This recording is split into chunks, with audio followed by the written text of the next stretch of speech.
आपने रामायण में बाली नाम के वानर का जिक्र तो अवश्य सुने होंगे। बाली भगवान इंद्रदेव का पुत्र था तथा किष्किंधा नगरी का राजा था।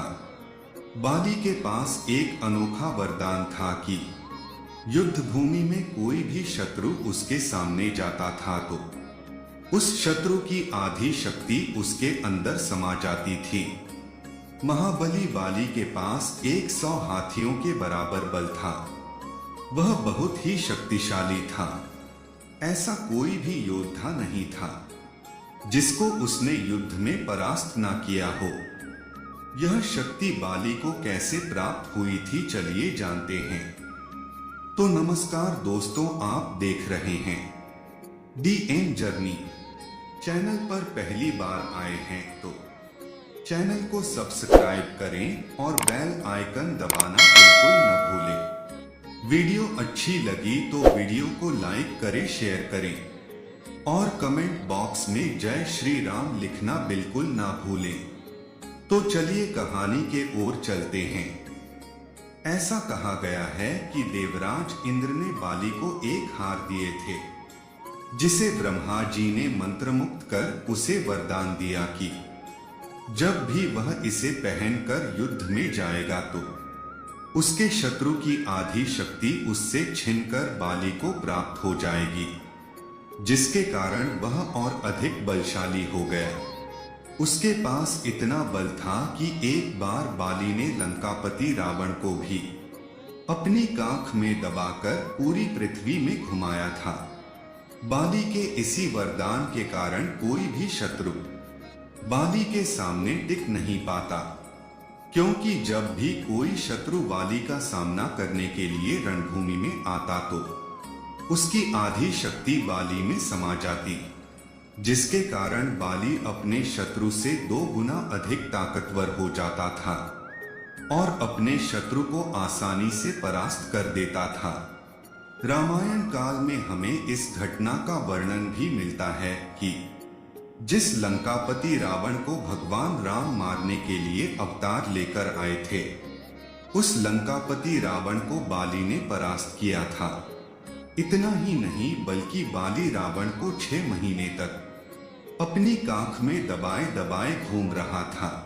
ब्रह्मा जी ने बाली के तपस्या से प्रसन्न होकर उसे यह वरदान दिया कि जब भी युद्ध भूमि में कोई भी शत्रु तुम्हारे सामने आएगा तो उसकी आधी शक्ति बाली के शरीर में आ जाएगी। ब्रह्मदेव द्वारा मिले इस अनोखे वरदान के कारण बाली हर शत्रु पर विजय प्राप्त कर लेता था और इसी कारण उसे अपने शक्ति पर घमंड होने लगा। अपने इसी अहंकार के चलते बाली ने एक दिन साधना में लीन हनुमान को चुनौती दे डाली। शुरू में तो हनुमान जी ने बाली को नजरअंदाज किए, लेकिन बाली के बार बार उकसाने पर हनुमान जी को थोड़ा क्रोध आने लगा। किंतु फिर भी उन्होंने सोचा कि इसको अपनी शक्ति का घमंड हो गया है, इसलिए इसको जाने दिया जाए, क्योंकि बजरंगबली हनुमान अपने भक्ति में मस्त रहते थे। बाली बार बार हनुमान जी को युद्ध के लिए ललकारता और उन्हें अपमान भी करता। उन्हें अपने अपमान का कोई भय नहीं था, इसलिए उन्होंने निश्चय किए कि वह बाली से युद्ध नहीं करेंगे और दोबारा से श्री राम का नाम जाप करते करते उनकी भक्ति में लीन हो गए। हनुमान जी के द्वारा बाली को इस तरह नजरअंदाज किए जाने पर बाली अपना आपा खो देता है और हनुमान जी को श्री राम के नाम पर चुनौती देने लगता है। तुम और तुम्हारे श्री राम मेरा कुछ नहीं बिगाड़ सकते और ना ही मुझे हरा सकते हो।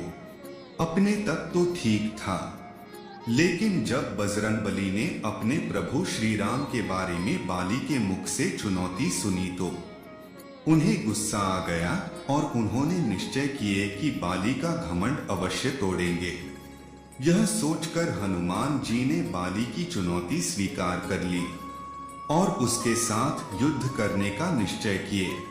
युद्ध का दिन निर्धारित किया गया, लेकिन जिस दिन युद्ध होने वाला था उससे पहले स्वयं ब्रह्मा जी बजरंगबली हनुमान के पास आए और बोले, हे हनुमान, आप जब बाली से लड़ने युद्ध क्षेत्र में जाएं तो केवल अपनी शक्ति का 10वां हिस्सा ही लेकर जाएं और अपनी बाकी की शक्ति अपने प्रभु श्री राम के पास छोड़कर जाइए। युद्ध से लौटकर आप अपनी शक्ति श्री राम से वापस ले लीजिएगा। ब्रह्मा जी की बात हनुमान जी मान लेते हैं और युद्ध के मैदान में अपनी शक्ति का केवल 10वां हिस्सा लेकर जाते हैं। हनुमान जी अगले दिन युद्ध करने के लिए बाली के सामने जाते हैं। वरदान के मुताबिक हनुमान जी की आधी शक्ति बाली में समाने लगती है। अचानक बाली को अपने अंदर बहुत अधिक ऊर्जा महसूस होने लगती है। जैसे जैसे हनुमान जी की शक्ति उसमें समाती जा रही थी, बाली की हालत खराब होने लगती है। बाली की नसें फूलने लगती है तथा उसके पूरे शरीर पर पसीना आ जाता है। बाली को समझ नहीं आता कि उसके साथ क्या हो रहा है। उसका शरीर फूलता जा रहा था और आकार में बड़ा होता जा रहा था। बाली को यह लगने लगा कि उसका शरीर मानो जैसे फटने ही वाला था। तब अचानक ब्रह्मा जी वहां प्रकट हुए और बाली से बोले कि तुम अपनी जान बचाना चाहते हो तो बजरंगबली हनुमान से जितना हो सके दूर भाग जाओ। हनुमान जी इतने अधिक शक्तिशाली हैं कि उनके शक्ति का केवल 5% हिस्सा भी तुम अपने शरीर में धारण नहीं कर पा रहे हो और तुम हनुमान से युद्ध करने की सोच रहे थे। ब्रह्मदेव की यह वचन सुनकर बाली को अपने अहंकार पर पछतावा होता है और वह वहां से दूर भाग जाता है, जिस वजह से बाली के प्राण बच जाते हैं। यह जानकर बाली को अपनी भूल का आभास होने लगता है और फिर बाली ने हनुमान जी को दंडवत प्रणाम किया और कहा, आप में संसार की सारी शक्ति समाई हुई है, फिर भी आप शांत रहते हैं और प्रभु श्री राम का गुणगान करते रहते हैं और एक मैं हूं जो उनके एक बाल के बराबर भी नहीं हूं, फिर भी मैं उनको ललकार रहा था। मुझे क्षमा करें, मुझसे बहुत बड़ी गलती हो गई है। दोस्तों, इस तरह बिना युद्ध किए ही बाली महावीर हनुमान से हार जाते हैं।